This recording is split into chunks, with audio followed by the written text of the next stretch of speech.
in 2021, he was given the Green Ring Award from the Climate Reality Project. Good afternoon. Yeah, good afternoon, everybody. Thank you, Robert, for the invitation. I'm very pleased to be here to talk about the topic that I'm very passionate about it, and specifically to share this conversation with Audrey, which we have been working so well and have a tremendous respect. So thank you so much. I'm very pleased to be here, and thank you for taking the time to talk about this important issue. I don't have to mention the importance of climate change in this forum. I know that I'm preaching to the core, but if you look at the news today, specifically CNN, there were 5 news about climate change, about how it's impacting our communities, the droughts that we are having in the West causing fires, and the floods that we are having in the East that is killing people, like happened in Tennessee. So it's something that we need to work on and be proactive instead of waiting that something happened to us. So thank you so much. Again, I'm in the CEO of Urban Climate Nexus. This organization basically works with cities and trying to help them to become more sustainable and address the issue specifically of climate change, which sustainability and climate change are completely related according to the IPCC. So you address climate change, you make the city sustainable. If you make the city sustainable, you are addressing climate change. They are thoroughly reciprocal in one or the other. So the topic of today, I'm going to be speaking about specifically one of the issues that I've been working here in Georgia, and is trying to do a special analysis of sustainability and climate change. I'm going to describe how and why with the Georgia Institute of Technology. We have been working so far in 4 projects. We started with Audrey in 2019. I can't believe that is just how many years ago. We started with Audrey to analyze what are the vulnerabilities of climate change in Central Atlanta Progress, which is a section of downtown Atlanta. Last year, we worked with the city of Savannah. This year, worked with DeKalb County. And we are working this effort for the rest of the city of Atlanta, starting this fall. So very quickly, I am the former director of climate policies with the city of Atlanta. I developed the first sustainability report, citywide sustainability report for the city in 2015, in 2016, and also I performed greenhouse gas emissions in conjunction with Dr. Valerie Thomas with Georgia Tech, and also I developed the climate action plan, and in which many organizations here in Atlanta collaborate with us, including Georgia State. We work together with Georgia State. As a matter of fact, we have the first sessions that we had to talk about climate change and how we can make the city more resilient to climate change was at Georgia State. With all these organizations, we put together the climate action plan. You are welcome to download it if you wish. It's on my website, urbanclimatenexus.com, and it's free. You can download it for free there. We received an award from the ARC because this project, ARC, obviously we work with them very closely. But they were kind enough to give us the Creative 2015 award because we developed the climate action plan. And more proudly for the city, for myself, I can say that we received the C2ES EPA Individual Climate Leadership Award in 2017 in this picture with Patricia Espinosa, which is the Executive Secretary of the United Nations Framework Convention on Climate Change. So again, I want to specifically talk about the research that I'm doing here at Georgia Tech that is extremely important for cities, specifically here in Georgia, but all around the world. As a matter of fact, in October, we're going to have a presentation about these projects to the United Nations Habitat that is having a conference early in October. I teach several classes at Georgia Tech, including sustainable urban development. In the Sustainable City Studios is the one in which we develop this practicum, and basically we do this type of analysis.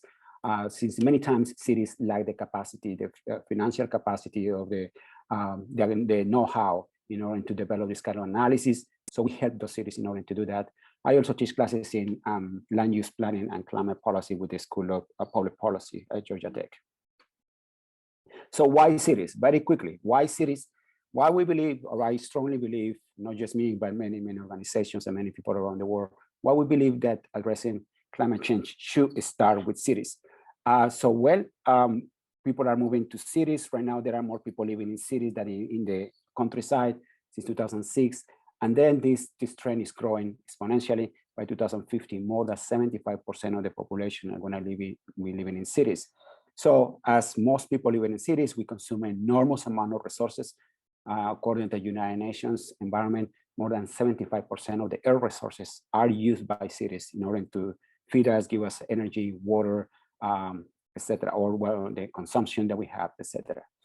And this is not stopping. So the cities have been growing, consuming more resources. 2/3 of the energy are consumed in cities, 2/3 of the energy, which creates an enormous amount of pollution, including carbon emissions. More than 70% of the carbon emissions are generated in cities. And also with that, obviously, we produce enormous GDP. More than 80% of the global GDP is produced in cities. If we continue this trend, according to the United Nations, by 2050, we're going to need more than one Earth to meet our needs. That's, is unrealistic. We only have one Earth. That means that we start to have the consequences of our ways if we don't change the way that we consume resources. We become more sustainable. But cities have the power to change the world, according to the C40, which is the largest cities around the world, working to make the cities more resilient, more sustainable, in order to, instead of consume resources, produce resources. One clear example, I can give you many examples, but here at Georgia Tech, we have the first living building. Probably you heard about the Candida building, which is producing more energy than is consuming. That is type of development that is happening in cities. What about if we make the cities that instead of consuming resources, we produce resources, we produce food, we produce energy, we produce many things that we can do in cities, because we have a lot of, all the innovations, all the know-how, capacity, the investments, the social aspects, you name it, we have it in cities. So we have all the materials that we need in order to make a better planet. That's what the role of cities can do. So cities are the problem, but cities can be and must be the solution. Very quickly, one example of how innovation and creativity are important in cities. The city of Medellin, Colombia, probably you heard about this. It was the most dangerous cities back in early 2000s. It was the capital of the mafia with Pablo Escobar. When he was killed, the city was collapsing, and then decided to sit down and make it more sustainable. And right now, one of the most sustainable cities in the world.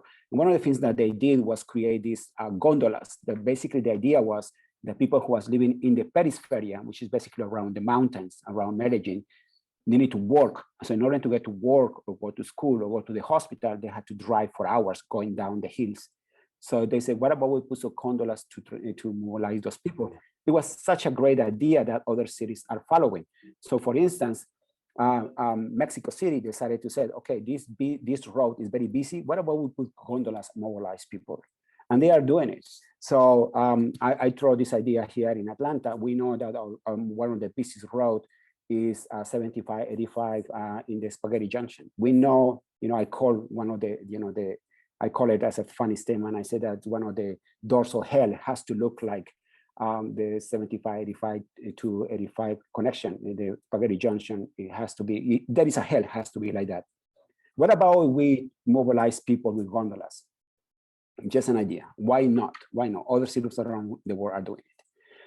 So one of the framework that we are using in order to do this type of analysis is all based in the IPCC AR5, I'm sorry, in which the IPCC demonstrate that the vulnerabilities in the way that in order to become climate resilient, we need to analyze what are our vulnerabilities, and what are kind of exposure and hazards we are suffering in cities. But that, in order to analyze vulnerabilities, we had to analyze the socioeconomic aspects. We need to figure out how the economy is affecting, how the economy is affecting those vulnerable communities, where are those vulnerable communities, etc. So it's this intersection between the environment, which is the impacts of climate change, and the socioeconomic issues of the cities that is the more important. That makes solutions, and that makes solutions for mitigation and adaptation very localized. That it has to be local as to be a sustainable solution. The tools that we are using here at Georgia Tech is using GIS systems. So basically, we are using mappings to visualize, so everybody can look at it. You don't have to do some kind of algorithmic or analysis in order to mathematical analysis to figure out like, okay, this is where the areas are going to be most affected. So we did that. Basically, we are developing these tools that everybody can use. These tools are open source. Everybody can go to our websites and they do type of analysis that they wish. So basically, we are more than making the analysis. We are developing the tools so people can use those tools. And then for the, obviously we had to make some kind of recommendations. So we are using the SDGs, the Sustainable Development Goals framework in order to achieve that. So let's start with the first project that I mentioned before. So we were very glad to work with Audrey in 2019 to develop the climate vulnerabilities for the Central Atlanta Progress. This is the team of students and my TA, which they were fantastic. So we divided the teams in the socioeconomic team, the economic team, the science team, and the engineering team. And this is basically what are their findings. So obviously, in order to analyze the variables that they put together, that everybody, again, everybody can go to our website and look at the data. We look at the poverty, the energy burden, which we calculated with the data from Green Link Analytics, the percentage of insurance people, asthma counts, transit frequency. We look at the economic aspects, that what are the small businesses, what are the businesses that are in loans, what are consuming the electricity, commercial, residential, unemployment. We look at the, obviously from the science variables, we look at the temperature. So where are the spots where are hotter than the others, where we have the vegetation, what about the carbon footprint.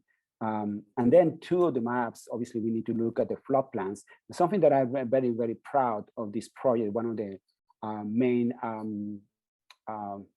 results to working on this was working with an amazing student. Her name is Catherine Udell. And then she decided to say, okay, I don't believe that the data that FEMA gave us is useful, because FEMA basically gives that when the water is gonna be collected, where the flood is going to happen. But when sometimes the problem happens is when the rush water is going. So when you have intensive rain and the water goes, that creates a problem. Where the water is going when it's raining in Atlanta. So she created this vector analysis in order to figure out, using topographic maps, in order to figure out where the water goes when it's raining. And she developed this parcel flood map, which is, I haven't seen anything like that anywhere. Maybe there is some, but I couldn't find it. But it's just unique in the aspect that it's telling you, if it rains, this is where the water is going to. So when you look at this map, the parcel flow map, and then you look at the map of buildings, you know what are the buildings that are going to be most affected when it's raining. Not after rain, which is the FEMA map, but when it's raining, which is very valuable information. And then we start to do the analysis. In this case, they put the urban heat with the asthma and employment, and then figure out how those variables affect one or the other, and specifically identify the areas that are more vulnerable in downtown Atlanta. And the economic team look at the disposable income, energy burden, heat island effect, and the science team then analyze the intersection between flooding and lack of insurance. And one thing that is very important for cities is the business. So we're looking at business as well. And then they provide some recommendations. So obviously, we need to have a somehow way to measure the quality of air, in order to reduce the cases of asthma, like other cities are doing, in this case, Los Angeles. And then some recommendations about, how to use the FEMA maps, what other cities, other communities are doing for floods, etc. The other thing that we did that was very interesting was to all the data that we analyzed basically integrated into Audrey's master plan in order to figure out how we can match what efforts she's doing in order to address climate change. I think really that was very, very important. This is our website. And this is the next project that we did. We present this at the climate conference here in Emory University in 2019. And then the city of Savannah look at us and it says, can you do that for Savannah? And I said, yes, we can. So last year we did it for Savannah. We work with community partners. This time we start to integrate the community in our solutions. Dr. McLean, probably some of you have heard. Nick Duffley, he's the director of sustainability for Savannah. And then Partnership for Southern Equity, Michael McMiller. And also we work with other researchers like Dr. King Kong and Dr. Cox. And then we were able to present the results at the climate conference that happened last week, Jaco Island. And then other cities were very impressed with what we are doing, and they want our collaboration, including the mayor of Savannah. So these are the teams. We have the design team, the environmental team, the economic team, socio-economic equity team. And then they start to analyze again how the floods, something that I was very aware is how sensitive Savannah is for the groundwater. And then we analyze those cases, how the infiltration of, with sea level rise is affecting the groundwater and the drinking water in the city of Savannah. Obviously, we had to look at the heat island effect, tree canopy, etc. And then with that, we create our maps. We have social maps, we have environmental maps. We start to track those and then figure out where are the communities that are being more affected. Obviously, these visually we can determine that the marginalized communities are the ones that are being most affected.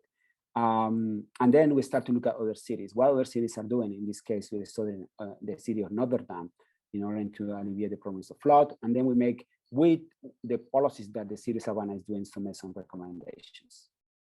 And then finally, this year we did the DeKalb County, which was an excellent project. We worked with Laura Diaz, which is the former director of sustainability for DeKalb County. We work with professors here at Georgia Tech for the Center for Spatial Planning, Analysis, and Visualization with Sutherland Institute. These are the teams, amazing teams, the communications team, environmental team, socioeconomic team. And then we start to analyze what are the assets in the community that they can help to solve the problems that we are identifying. So we spend quite some time analyzing those assets. So we analyze the social assets, the socioeconomic assets, and then we start to put the maps, obviously floods, urban heat, tree canopy, energy consumption, etc. And then we start to identify what are the vulnerabilities, specifically communities that can be more impacted, determine some correlations. We have some socioeconomic maps. All those maps that put together, it was impressive. Food deserts, food stamps, poblables, all this information is accessible in the website. So if you are interested in look at this data, you are welcome to look at it in the website. We identify the vulnerabilities, what are the problems, and then we make some recommendations. Obviously, green infrastructure is something important to DeKalb County because they are having serious problems with floods. And then there are obviously some other recommendations. One of those that I really was impressed is, for instance, this project that DeKalb County is working that is called the Embark. We're gonna grow food. But then, yeah, that is a great solution, but people cannot get to the place. They don't have public transportation. You have to drive there. So one of the solutions that the student proposed was, what about we change the route of the MARTA bus so just get to that location, right? And then also obviously expand bike lanes so people can bike there, etc. So it's just a small thing, but I think it's very important to get a solution. And then we look at other cities, what other cities are doing, we learn from there. In this case, we were looking at the city of Portland to make those recommendations. So in conclusion, climate vulnerabilities require localized socioeconomic and environmental analysis, and the GIS is a very powerful tool to do that. Climate mitigation and adaptation solutions require a very comprehensive analysis of the asset-based community development, what the communities have that they can provide for the solutions that we are proposing. And then definitely has to be a strong collaboration among all the sectors, but specifically the academia, which we have the tools, we have the capacity of analysis, etc. But also the community, what are the problems that they are having, how we can collaborate with them, how we need to listen to their needs, to listen to their problems, and we can learn so much from them. Obviously, the governments need to be involved in their solutions. So with that, I just want to say thank you for your time, and then I would like to share any questions that you might have. We do have Audrey Leous from Central Atlanta Progress, Senior Project Director. As you saw earlier, Central Atlanta Progress does a lot of work on, Better Buildings Challenge in the past. Nowadays, she's working on Sustainability Action Plan for downtown, the Master Plan for downtown, and a lot of green infrastructure tree canopy work in downtown, and I believe she's going to be talking about that here in a moment. So without that, go ahead, Audrey. Awesome. And thank you for joining us. So glad to be here. I am going to share my screen. Perfect. Awesome. Audrey Leous, I work at Central Atlanta Progress. My first couple of slides are to orient you to who we are and what we do. So Central Atlanta Progress actually has been around for many, many years and was established as really sort of a civic business oriented organization, very interested in keeping downtown Atlanta, the beating heart of the city. But as you can see, over the years, we added a number of different types of programs, all with the goal of improving downtown Atlanta. So by the 90s, we had added planning as a focus. I'm an urban planner, I should have said. We started to do work in, keeping streets clean and safe. By the 2000s, we had added on transportation work. Moving into the last decade or so, we've added economic development, marketing, we're really all things downtown. And so as you can see now, we are doing many, many different types of programs, again, all with the focus on improving downtown Atlanta. And a lot of times people think we're part of the city. We're not a part of the city. We're an independent organization. We work very, very closely with them, and we couldn't do our work without them, but we are separate. So I just wanted to make that distinction. And also Central Atlanta Progress and the Atlanta Downtown Improvement District are two entities that essentially are one and the same, but are slightly different, and sort of an interesting, for those of you that are not familiar with improvement districts, it's sort of an interesting model where within a geographic boundary, which you can see here in the red, basically revenue from commercial properties gets reinvested back into that area. So that allows us to do a lot of great work in downtown. You can see examples of other improvement districts in Midtown and Buckhead and really all across the country. At any rate, as I mentioned, everything that CAP and ADID do are all with the focus of improving downtown Atlanta in a lot of different ways. But of course, I'm here today to talk about sustainability programming specifically within downtown. So the first program I'm going to mention is the Atlanta Better Buildings Challenge, which has successfully sunsetted, but it's one of our really big sustainability initiatives. So I really wanted to make sure to cover it today. So the goal for the Atlanta Better Buildings Challenge was to save energy and water, or to reduce energy and water usage by 20%. The original goal was by 2020, but actually we did hit that goal in 2019. And the BBC was a true partnership between the city, several of the in-town, bid type organizations, and South Face. The idea for this challenge actually came out of the Department of Energy. There were Better Buildings challenges all across the country, and we of course focused on Atlanta. Started in 2011. As I mentioned, the goal was to reduce energy and water usage in participating buildings by 20%. And Atlanta was a really interesting city in this program because we actually were the largest by square footage, and we are the very first program in the country to add water, because originally when the Better Buildings Challenge was initiated by DOE, it was just focused on energy. But Atlanta said, if we're doing energy, why are we not looking at water? So we were the first to do that. The BBC was very heavily focused on providing all types of resources to support the participants in their success. So there were building assessments to benchmark and then measure, their progress in energy and water efficiency, technical assistance to help them in implementation. They had access to this platform where they could, monitor their energy use, their energy and water usage. There was education and training, and then recognition. Recognition was really an important part of this program, so that these participants could really highlight all the great work that they were doing. And there was some friendly competition there as well. So, as I mentioned, we had a lot of success. This chart here shows the energy savings over the lifetime of the program. Let's see, so I think this slide is a couple of years old. It says in 2017 alone, so much energy was saved that was to the equivalent of over 200 wind turbines running for a year. As well as, equivalent to hundreds of thousands of homes usage in a year. At any rate, you can see it had a huge impact on energy usage in those buildings. And then likewise on the water side as well, just tons and tons of savings, water that could fill up Olympic-sized swimming pools. So this was a very impactful program. But not only did it, achieve energy and water savings, which of course is important, but it had other key, accomplishments, such as, of course, reducing greenhouse gas emissions, which was, of course, one of the main goals of this program, and had all sorts of amazing impacts. We did see that by the end of the program, that the emissions that had been saved was equivalent to shaving 1/2 of a coal-fired power plant from the grid for a whole year. So really pretty amazing when you think about the impact.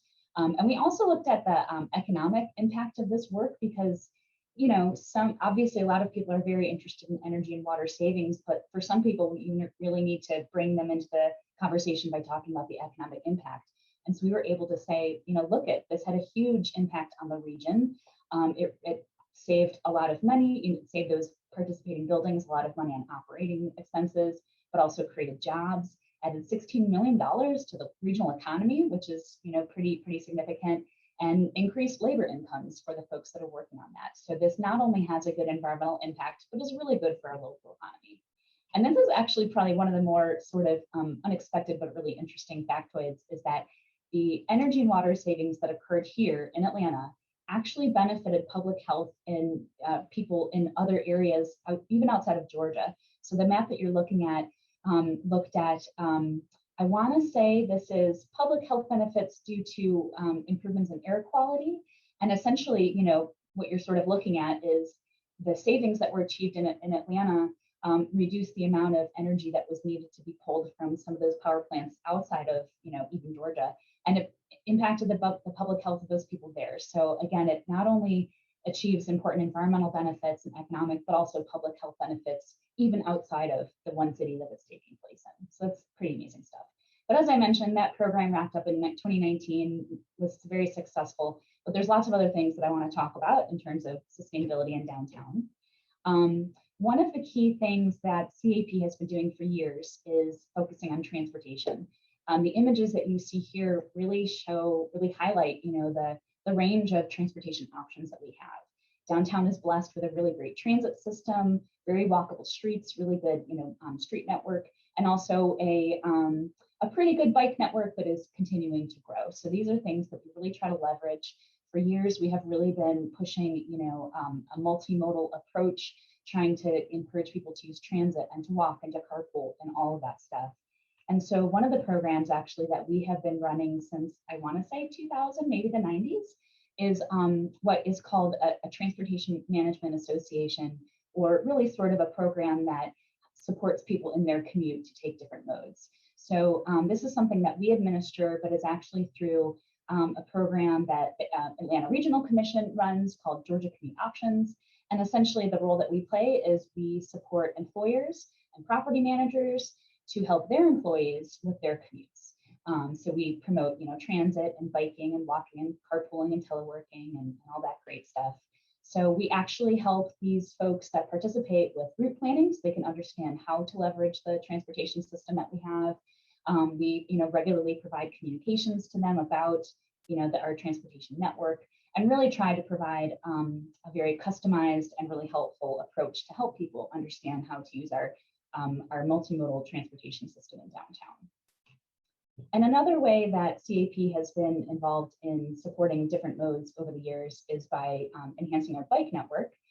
These two maps show sort of the, on the left is, was actually the existing conditions from 2017, so it's a few years old, but sort of saying, you know, we have a pretty good bike network, but on the right, you see what we hope to one day see. So the map on the right shows planned, you know, bike infrastructure projects. And really the goal is to ensure that we have a connected network so that people can get from one part of town through downtown to get to another. So we already right now, you could travel from Georgia Tech along this protected bike lane through Centennial Olympic Park, down Portman, and then over to Old Fourth Ward. So that actually already does exist, but hopefully in the years to come, we'll see even more connections being made in downtown. So now I'm going to shift from things that we have done in the past or have been doing for a while to some newer things, which I'm really excited about. So in 2017, we did a master plan that wasn't just focused on sustainability. That was one tenet, but it was really a comprehensive plan for downtown Atlanta for, you know, guiding the growth of the downtown. It looked at housing and transportation and jobs. But there really was, number 5 there you see was one of the really key categories was looking at sustainability in downtown. And so in our master plan, some of the recommendations that were focusing on sustainability were to develop a downtown sustainability plan, boost the tree canopy by planting a lot more trees, and integrate green infrastructure, There were some other ideas in the plan as well, but these are really the ones that I'm going to focus on today.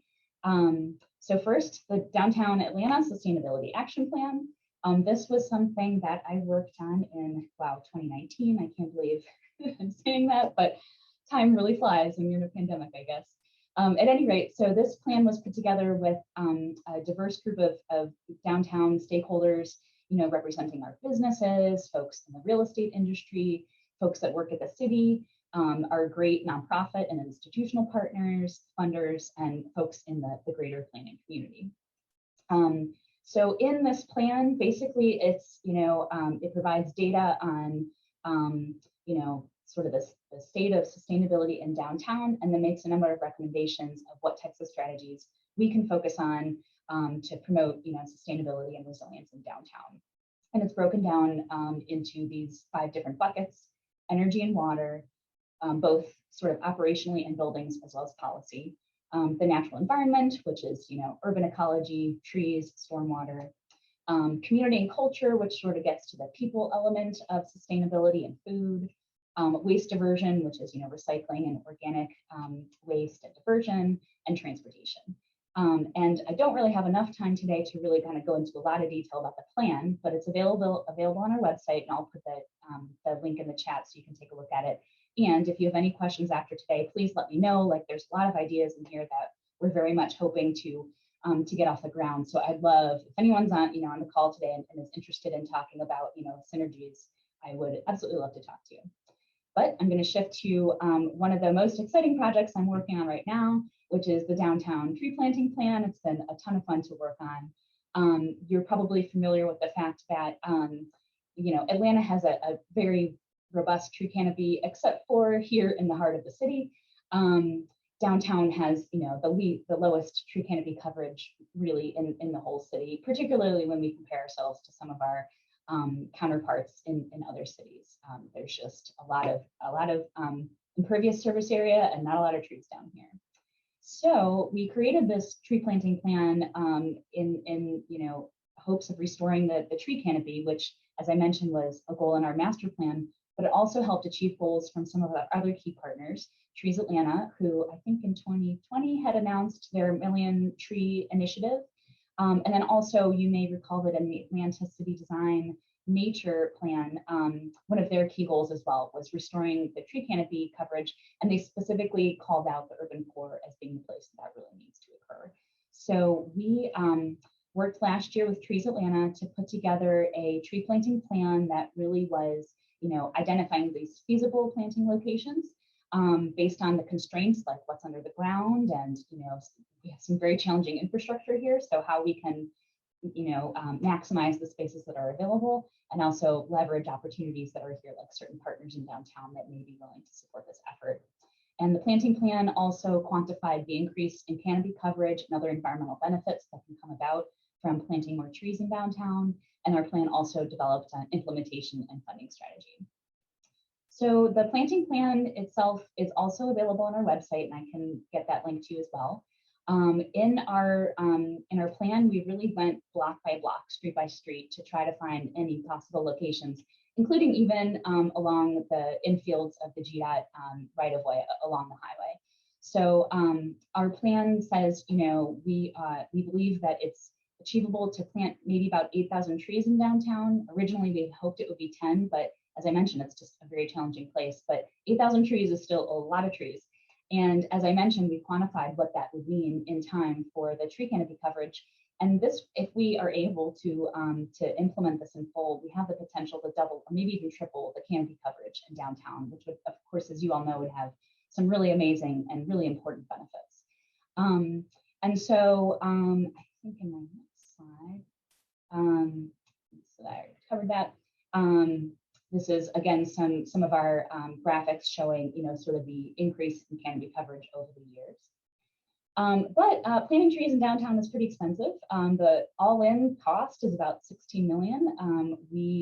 Because in some locations we were looking at soil cells, because as I mentioned, there's some really challenging infrastructure things. So really, the cost of trees themselves are sort of dwarfed by the cost of the site preparation required to get the tree in the ground in a way that it makes it, healthy and allows it to grow to its fullest potential. So it's to do this well in an urban environment is not cheap. And so what we're doing right now is we actually are hoping to get funding from the City of Atlanta, their Tree Trust Fund. We have made a request for $1 million. We have committed $500,000. Trees Atlanta has committed $500,000, and we're hoping to get funding from the city to match that for $2 million to kick off phase 1. And so phase 1 will occur over 3 planting seasons. The tree planting season is October through March. And we are right now gearing up for the very first planting season, which will happen this fall. This first year will probably be a couple hundred trees, and the following 2 seasons after that will be a couple thousand more, which really, when you think about it, is more trees that we've planted than, since the Olympics. Like, it's a really pretty amazing step forward. So it's very, very exciting. We, in the couple of years to come, you're going to start seeing more trees downtown, which is really, really awesome. Okay, I'm almost done because I know I'm running real close on time here. So my last one I wanted to talk about is stormwater. This was also a recommendation in the downtown master plan. We worked last year, was it last year? I think it was last year, with Georgia Tech and the Georgia Conservancy and our consultants and the city to look at stormwater in downtown. As an organization, this was kind of a new area. We hadn't really done a whole lot in this space. So really it was our first attempt at understanding where are the challenges, where are the opportunities, what are we actually dealing with? So we got some really great data from that. As you can see here, we started to get a really good understanding of where we fall within several watersheds. Downtown Atlanta straddles several watersheds, which means that we play a really important role in what happens in those downstream communities. And we also took a look at, where are some of the vulnerable places in downtown, where some of those opportunities might be. We also, while we were doing that, were able to work with a studio at Georgia Tech under Richard Dagenhart in the urban design program. And the students in that studio, they were each given a different watershed, and they did analysis, and they made design recommendations for how to tackle stormwater within their different watersheds. A lot of really, really interesting information. I believe I have this on our website, so if you're interested in diving in, I would encourage you to do so. We have done a little bit of, we've dabbled a little bit in some green infrastructure. In 2019, I think it was, we actually, maybe it was 2020, were able to open on the left-hand side, you see here, a green infrastructure project at the interchange of I-20 and I-75/85. So those are images of what, this, I think it's a bioretention cell, but, it's there now, it's doing its thing now. So that is like the one really awesome project we've done so far. But right now we actually are in the process of designing some bioretention cells on Cortlandt Street. I applied for funding. I'm hoping to get some funding to construct them, but we are starting to look at how to integrate green infrastructure into our existing bike ped projects. And then I think this is my last slide. Another sort of thing that we have been thinking about is how to approach stormwater while also improving our public spaces. So in our downtown master plan, our 2017 master plan, one of the big things that came out of it was downtown has a lot of plazas, which means these really dead, ugly public spaces that you don't really want to spend time in, these just hardscaped areas. And if we can redesign them, it has many benefits, including, if it's designed properly, mitigating stormwater. So this is, it hasn't really gotten off the ground too much, but I think there's a lot of opportunity there, and that's something that I'm hoping to focus on even more. So that is the end of my slideshow. I think I just hit 20 minutes, and I'm looking forward to some conversation if we have any time.